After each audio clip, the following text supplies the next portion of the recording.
आइए देखते हैं झारखंड बजट का दूसरा हिस्सा। अब यहाँ पर आपको मैं दूसरे हिस्से में बताता चलता हूँ कि क्या क्या महत्वपूर्ण चीजें हैं इसमें। करीब करीब झारखंड में 2.4 लाख नए आवास बनाने का लक्ष्य रखा गया है और इससे रोजगार सृजन भी होगा। तो रोजगार सृजन के ऊपर भी ये पूरा का पूरा ध्यान है। इस चीज को ध्यान में रखेंगे कि रोजगार सृजन के ऊपर भी ध्यान है। थोड़ा सा ये स्लाइड फेंट हो गया है, थोड़ा सा ध्यान देंगे इसमें। हालांकि मैं इसका पीडीएफ भी भेज रहा हूं आप लोगों को। 2021-22 में अगर बात करेंगे 2.45 लाख करोड़ पक्का मकान बनाने का लक्ष्य रखा गया था। वित्तीय वर्ष 2021 में 4,22,125 आवासों का के विरुद्ध 3,35,307 आवास स्वीकृत किए जा चुके हैं। तो आप समझ सकते हैं एक अच्छा काम यहाँ पर किया गया है। जितने भी आवास स्वीकृत हुए हैं आपका वो 3,35,307 है। तो 4,22,000 का टारगेट था, इसमें इतना हम लोग काम कर चुके हैं। वहीं पर नए बाबा साहेब भीमराव अंबेडकर आवास योजना का लक्ष्य भी रखा गया है। अगले वित्तीय वर्ष में 50,000 सखी मंडलों को सक्रिय निधि और 20,000 सखी मंडलों को सामुदायिक निधि उपलब्ध कराने की योजना है। मनरेगा के तहत 2021 में 1100 लाख रोजगार सृजित करने का लक्ष्य रखा गया। इंपॉर्टेंट है, याद रखिएगा, मनरेगा के तहत 21-22 में 1100 लाख रोजगार दिवस यहाँ सृजित होंगे। इसके मुताबिक बजट में करीब करीब 3,770 करोड़ रुपए का लक्ष्य रखा गया है। वहीं नीलांबर पीतांबर जल समृद्धि योजना, याद रखिएगा ये सब प्रोजेक्ट है हमारा। नीलांबर पीतांबर जल समृद्धि योजना के तहत वित्तीय वर्ष में 1 लाख हेक्टेयर भूमि के उपचार का लक्ष्य रखा गया है। वहीं आजीविका संवर्धन हुनर अभियान के तहत नए वित्तीय वर्ष में 26 लाख से अधिक परिवारों को जोड़ने का लक्ष्य रखा गया है। वहीं पर पलाश ब्रांड से निर्मित उत्पादों का विस्तार तेजी से किया जाएगा। फूलो झानो आशीर्वाद योजना के तहत हड़िया दारू निर्माण और बिक्री छुड़ाकर महिलाओं की आजीविका प्रदान करने का लक्ष्य रखा गया। ये एक बहुत अच्छा टारगेट है, फूलो झानो आशीर्वाद योजना। अगर ये इस प्रकार से हम लोग टारगेट रखें तो बहुत अच्छा होगा। वो महिलाएं जो हड़िया के निर्माण में लगी हुई हैं, आप रोड के किनारे देखेंगे हड़िया बेचते हुए, उनको कहीं ना कहीं आजीविका देने की जरूरत है। या ज्यादा बेहतर है कुछ ऐसे चीजों के साथ उनको जोड़ा जाए जिससे इस हड़िया बेचने का काम से उनको मुक्ति मिल सके। वहीं पर सर चक्रीय जोहार निधि क्या परियोजना है? से 2.20 लाख परिवारों का विभिन्न उत्पादनों को जोड़ने की योजना है। ये कुछ बोल रहे थे धर्मेश? हाँ सर, सर चक्रीय निधि नहीं समझ में आया, चक्रीय निधि से क्या है? क्या चक्रीय? चक्रीय निधि सर, यहाँ लिखा है अगले वित्तीय वर्ष 50,000 सखी मंडलों को चक्रीय निधि से और 20,000 सखी मंडलों सक्रिय को निधि सामुदायिक। यहाँ पर याद रखिएगा सामुदायिक निधि उपलब्ध कराना है और साथ में यहाँ पर आपका उसके ऊपर और हाँ। ये चक्रीय नहीं, आपका साइक्लिक फंड है हमारा, ठीक है, वो साइक्लिक फंड है, लोग को दिया जाता है आपका। तो ये आपको जो 50,000 सखी जितने भी हमारे ये महिला सहायता स्वयं सहायता समूह हैं उनको यहाँ पर सखी मंडल का नाम दिया गया है। तो उनको ये लोग आपका साइक्लिक मनी दे रहे हैं। साइक्लिक मनी, इसको कुछ पैसा दे दिया जाएगा जो ये अपने ट्रेड में लगाएंगे। अब ये जो हमारे होते हैं सेल्फ हेल्प ग्रुप होते हैं, इन सेल्फ हेल्प ग्रुप में मान लीजिए 20 महिलाएं हैं, तो 20 महिलाएं आपस में 100-100 रुपया करके जमा करती हैं। अब यहाँ पर जमा हो गया आपका सीधा सा 2,000 रुपया। अब ये 2,000 रुपया को किसी एक को उठा के ये कर्ज में दे देंगी। जिसे जरूरत हो वो इस से कर्ज ले सकता है। तो 2,000 रुपये का वो कर्ज ले लिया और जो इंटरेस्ट का भुगतान करेगा वह इनका कॉर्पस फंड बढ़ता जाता है उससे। तो यहाँ पर उसी प्रकार से कह रहा है कि यह आपका इसमें आपको पैसा देगा, करीब करीब 50,000 सखी मंडलों को चक्रीय यानी कि साइक्लिक फंड देगा, ताकि वो आप साइक्लिक घुमाते रहें उसको, एक बार किसी को कर्जा दे दूसरे बार किसी को कर्जा दे, तो इस प्रकार से सबका कुछ ना कुछ रोजी रोजगार डेवलप कर जाएगा। अब समझ में आया धर्मेश? ये सर। तो वो सेल्फ हेल्प ग्रुप का कॉन्सेप्ट है, ठीक है। वहीं पर गरीब ग्रामीणों और आदिवासियों के जीवन स्तर को बेहतर बनाने के लिए भारत रूरल लाइवलीहुड फाउंडेशन की ओर से ग्रामीण विकास विभाग के सहयोग से राज्य के 6 जिले गुमला, खूंटी, पश्चिम सिंहभूम, पाकुड़, साहिबगंज, गोड्डा के 24 सीएफटी प्रखंडों में एमओयू कर कार्य शुरू किया जा रहा है। इसमें मनरेगा के कोष का भी उपयोग किया जाएगा। फिर इंटीग्रेटेड नेचुरल रिसोर्स मैनेजमेंट के सिद्धांत पर जमीन तथा जल ट्रीटमेंट होगा। ये इतना बड़ा बड़ा वर्ड यूज कर दिया है, होगा यही सीधा सा वाटर मैनेजमेंट करेगा। और यहाँ पर आपका कुछ वाटर हार्वेस्टिंग प्लांट का गठन करेगा, और कुछ नहीं है इसमें।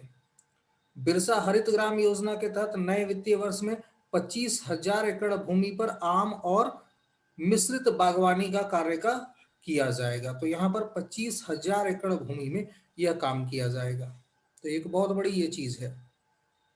बजट आवंटन पूरा का पूरा अगर बात करेंगे ग्रामीण विकास में है हमारा 9,554 करोड़ रुपया 21-22 में, जो कि पहले था आपका 8,309 करोड़ रुपया।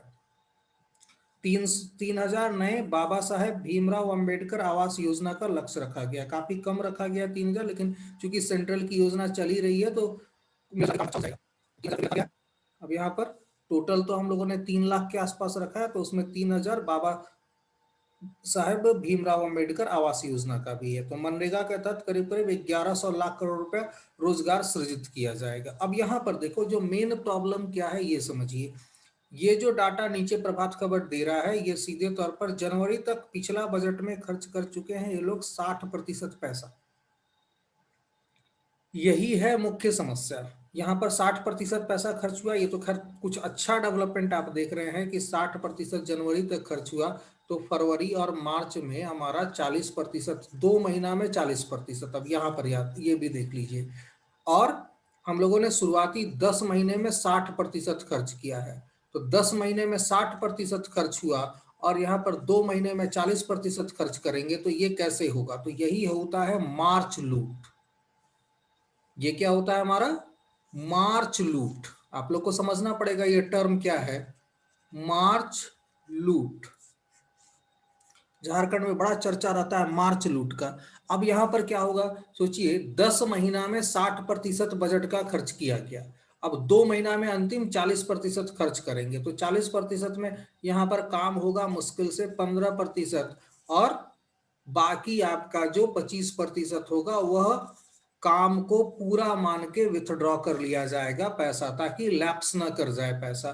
तो यहाँ पर काम को पूरा होने का सारा सर्टिफिकेट बना दिया जाएगा और पैसे विथड्रॉ कर लिए जाएंगे। अब यहाँ पर याद रखिएगा ये 25% पैसा निकाल के किसी प्राइवेट बैंक अकाउंट में डालेगा और उससे वहां से वो लोग काम करना शुरू करेगा। तो अगला 2-3 महीना में फिर काम करके कंप्लीट करेगा आधा अधूरा, चूंकि पैसा मिल चुका। तो पैसा मिलने के बाद कौन काम करता है? किसी प्रकार से लीपा पोती होगी, तो अंतिम का 25% काम इसलिए नहीं होता है कभी भी। तो यहाँ पर सरकार को एक्टिव रहना पड़ेगा। अगर चाहती है सरकार की गुड गवर्नेंस हो, तो आपको जनवरी तक कम से कम 85% काम को पूरा करवाना पड़ेगा। जो 60% ये लोग करवा रहे हैं काम, 85% पूरा काम करवाएंगे, तब गुड गवर्नेंस कहलाएगा आपका। अदरवाइज ये गवर्नेंस के नाम पर मजाक हो जाएगा और मार्च में सारा पैसा सरकार का लूट लिया जाएगा ठेकेदारों के द्वारा। ये सब कोई जानता है, मंत्री भी जानते हैं, संतरी भी जानते हैं, लेकिन फिर भी लूट तंत्र चलता रहता है। अब यहाँ पर पर्यटन की बात करेंगे। पर्यटन में रोजगार उपलब्ध कराए जाएंगे, अच्छी बात है। पर्यटन में रोजगार उपलब्ध हो रहा है, 327 करोड़ रुपए रखे गए हैं। और इसमें देखो क्या खतरनाक तरीके से लूट होगा।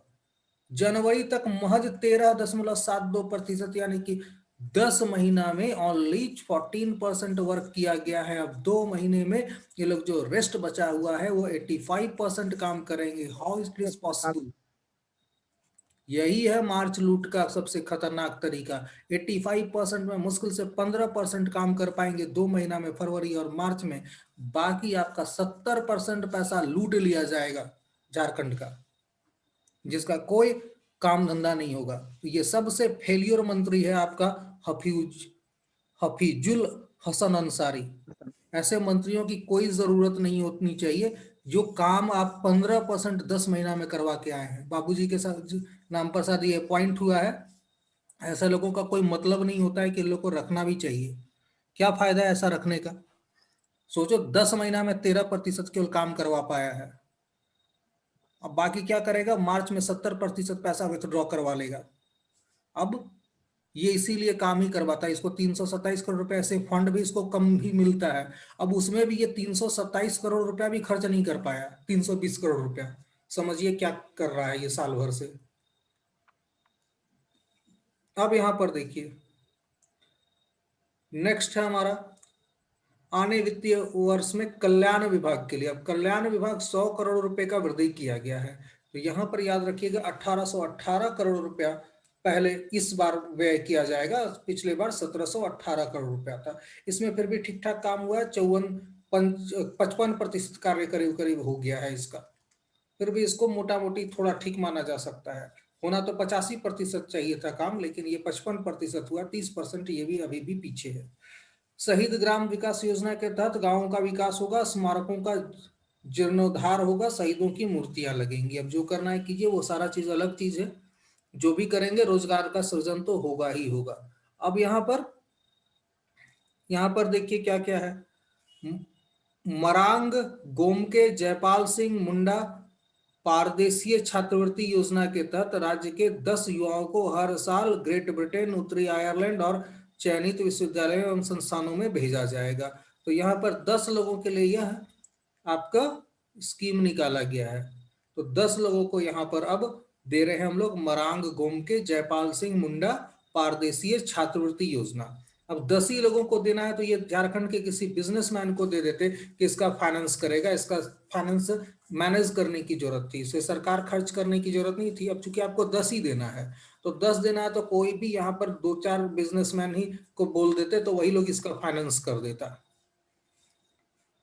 खैर, शहीद ग्राम विकास योजना, ये भी एक दूसरी इंपॉर्टेंट योजना आपको दिख रही है। शहीदों के जो ग्राम है उनका विकास करने की योजना इसमें बनाई गई है। इसमें बिरसा मुंडा, गया मुंडा, जतरा भगत, वीर बुद्धू भगत, सिद्धो कानो, नीलांबर पीताम्बर, दिया किसुन, तिलंगा खड़िया तथा भगीरथ मांझी के गांवों का विकास किया जाएगा। अच्छा है, इसमें कम से कम उन शहीदों की आत्माओं को लगेगा कि हम लोगों ने जो किया उसका फायदा किसी को तो मिल रहा है, क्योंकि इन गांवों की स्थिति बहुत खराब है।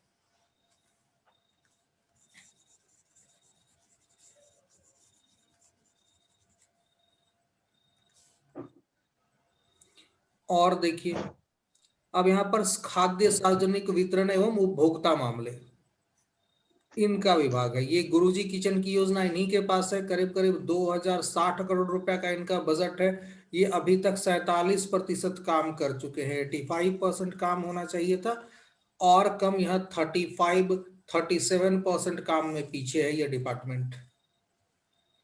तो यहाँ पर याद रखिएगा, दाल भात केंद्र के अलावा इसे खोला जाएगा गुरुजी किचन, यानी कि दाल भात केंद्र को बंद नहीं किया जा रहा है, बल्कि उसको भी चलने दिया जा रहा है।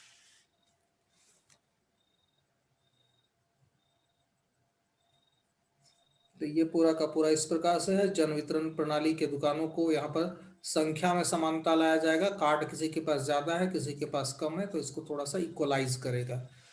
सारे दुकानदारों के पास राशन कार्ड होंगे। तो यहाँ पर याद रखिएगा, ये जितने भी जन वितरण प्रणाली वाले हैं, ये सबसे पहला चोरी का लेवल है हमारे देश में। सबसे ज्यादा एक एक आदमी आज यहाँ 50-50 लाख का प्रॉपर्टी बना के बैठा हुआ है। जितने भी जन वितरण प्रणाली वाले लोग हैं, ये सबका सब मिनिमम 50 लाख का प्रॉपर्टी ये लोग बना के बैठे हुए हैं, याद रखिएगा। एक एक आप अगल बगल में देख लीजिए कौन कौन सा है। कोई आप लोग में से होंगे तो बुरा मत मानिएगा, हम कुछ नहीं, इसमें पर्सनल कुछ भी नहीं है। तो यहाँ पर याद रखिए, कई बार हम बोल देते हैं, पता चलता है कुछ लोग पर्सनल ले लेते हैं कि भाई मैं किसी के बारे में कुछ भी नहीं पूछता। तो पर्सनल मत लीजिए, लेकिन यहाँ पर एक एक जो दुकानदार है पीडीएस वाला 50 लाख का प्रॉपर्टी बना बना के बैठा हुआ है। ब्लैक मनी का सब ढेर पे बैठे हुए हैं सारे के सारे लोग, गरीब जनता का पैसा नोच नोच कर। अभी भी इसमें 47% ही काम हुआ है, तो यह भी डिपार्टमेंट काफी पीछे है आपका। चलिए, आज की क्लास में इतना ही। हम लोग नेक्स्ट क्लास में आपको इसके बारे में और भी डिफरेंट इंफॉर्मेशन देंगे। आज मेरी भी तबीयत कुछ नासाज लग रही है।